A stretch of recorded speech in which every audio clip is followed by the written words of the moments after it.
काय मी पंजाब डक हवामान अभ्यासक मुक्काम पोस्ट गुळी धामणगाव तालुका शिल्लव जिल्हा परिमित 14, 15, 16, 17, 18, 19, 20 जुलैपर्यंत राज्यात चांगला पाऊस पडणार आहे। दररोज एका भागात 2-2 दिवस एका भागात मुक्काम करणार आहे आणि जोराचा पाऊस पडणार आहे म्हणून हा अंदाज लक्षात घ्यायचा।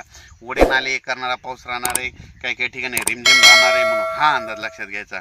पण परत शेतकऱ्याला सांगू इच्छितो की राज्यामध्ये जशी वापसा भेटेल तसं तुम्ही तुमचे तण नियंत्रण करून घ्या पण हे देखील तुम्हाला सांगू इच्छितो।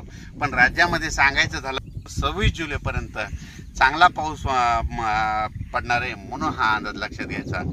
परत एक सांगू इच्छितो की राज्यात अचानक वातावरणात बदल झाला तर लगेच एक मेसेज दिला जाईल। पण एक मी मागच्या वेळेस सांगितलं होतं की राज्यामध्ये यावर्षी जुलै महिन्यात चांगला पाऊस होणार आहे म्हणून सांगितलं होतं। आणि तुम्ही बघा आज म्हणजे कालचंच बघा, काल ह्या 2-3 दिवसामध्ये खामगाव बुलढाणा जिल्ह्यामध्ये इतका पाऊस पडला की काही जणांच्या शेतामध्ये लिंबुणीचे झाडं होते तर लिंबुणीच्या झाडाच्या वरतून पाणी गेले, म्हणजे काही शेतामध्ये 8-8, 9-9 फुटाचं पाणी गेले। आणि परत एक सर्वांना एक सांगू इच्छितो कारण की काय झालं की पाऊस पडल्याच्या नंतर राज्यामध्ये काय होतं की पुलाच्या फरशीवर पाणी येतं।